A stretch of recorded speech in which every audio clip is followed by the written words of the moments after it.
Bom dia, oitavo ano, tudo bem? Aula número 6, tema: Crescimento Urbano e o Imperialismo Europeu. Nosso livro, página 186. Né? O crescimento urbano na Europa, né, se deu através de um processo de mudança dos caminhos na Europa. Tá? Processo de imperialismo europeu, uma sociedade voltada para uma monarquia imperialista, uma monarquia dominadora, que tinha como visão sempre criar grandes impérios. Né? Se a gente olhar a história da Europa, é envolvida com a ideia de crescimento, a ideia de dominação, né, em relação não só aos próprios europeus, mas também a outros povos. Né? Os gregos, né, fizeram o seu império, os romanos fizeram o seu império, né? Napoleão Bonaparte também tentou fazer o império a partir da França. Então a visão sempre é um pouco a visão imperialista. A Inglaterra foi um grande império econômico, né?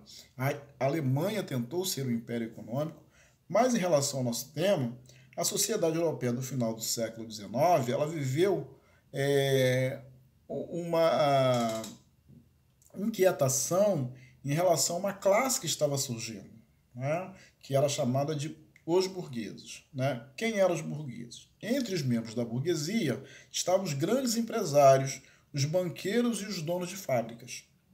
Esses burgueses usufruíam da maioria das inovações tecnológicas da época. Além disso, habitavam em residências confortáveis, onde tinham acesso à energia elétrica e aos serviços de saneamento básico, como rede de esgoto e água encanada. Então, como eles tinham dinheiro, na região que eles moravam tinha um investimento.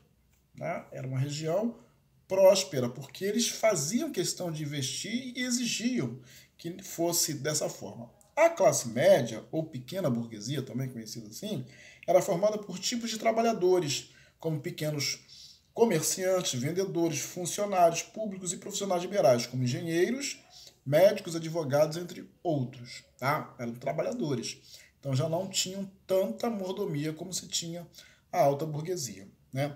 Muitos membros da classe média tornaram-se profissionais especializados e ascenderam socialmente nesse período. Dessa forma, passaram a valorizar o trabalho, os estudos e o esforço individual, como maneira de conquistar melhores condições de vida. Né? Para isso que as pessoas estudam, né? Lutam dia a dia para ter uma melhor condição de vida.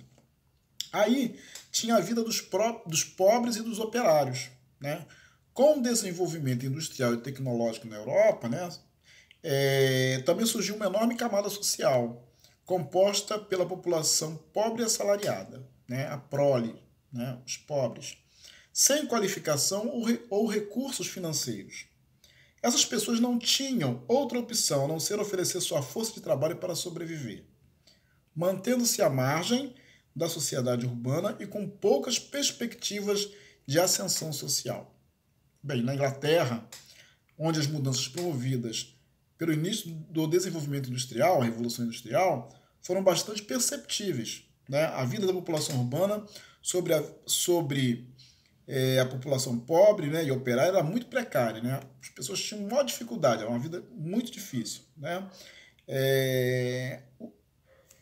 Aí o que acontece? As pessoas só trabalhavam, né? Tinham pouco tempo livre. Né? Na Europa do século XIX, o trabalho era a atividade que ocupava a maior parte do tempo dos operários. O jornal de trabalho diárias eram de 12 horas, mas podiam chegar até 16 horas. Olha que absurdo, né?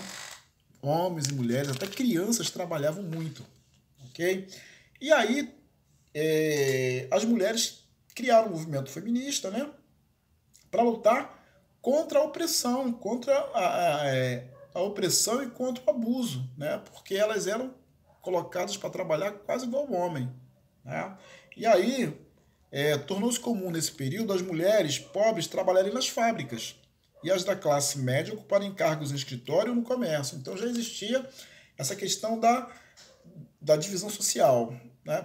O rico trabalha no escritório, não pega peso, no banco, e o pobre vai para as fábricas. Né? Então, a presença feminina no mercado de trabalho nas esferas públicas contribuiu para que, aos poucos, as mulheres passassem a atuar em diversas funções, como professoras, jornalistas e escritoras. Então a mulher começou também nesse movimento ter o seu espaço, né? Também neste momento da Europa vai ter as teorias sociais. Nós vamos ter a questão do socialismo utópico, né? Que é bem trabalhada pelo francês Charles Fourier e o galês Robert Owen, né? Eles queriam, lutavam, né? Teorizavam sobre o fim das injustiças e desigualdades sociais de forma gradual e pacífica, né? Também surgiu uma ideia chamada anarquista, ou anarquismo, que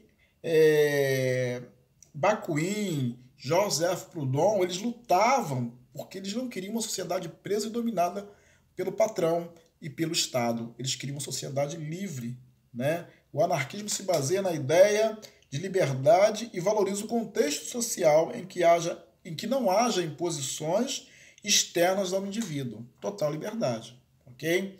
Também, nesse momento, surge o comunismo, que é um sistema econômico-político desenvolvido por Karl Marx e Engels, né? Eles teorizaram, eles criaram nessas ideias de que uma sociedade ela tinha que ter um caráter socialista, um caráter de divisão, onde o Estado fosse dono de todas as riquezas e essas riquezas fossem distribuídas para todas as pessoas, né? Isso é muito difícil porque as pessoas que gostam de acumular, as pessoas ricas, elas não desejam que o outro tenha a mesma coisa, né? Então é muito difícil implantar esse caráter socialista, né? E também o cooperativismo foi importante para difundir a ideia de uma sociedade que se unem para produzir, se unem para vender, e que todos trabalhem, que todos tenham dinheiro, todos tenham riquezas, todos que produzem riquezas também possam usar dessas riquezas para o benefício de suas famílias, né? E aí vai ter a discussão do capital financeiro, né? O capitalismo financeiro, né? Que se junta ao capitalismo industrial, bancos e donos de fábricas se juntam para a dominação, que é o movimento que a gente tem hoje, né? O movimento de dominação, os bancos dominam a economia mundial, ok? Bem, pessoal, até a próxima aula, né? Fiquem com Deus. Brevemente nós estaremos juntos. Valeu?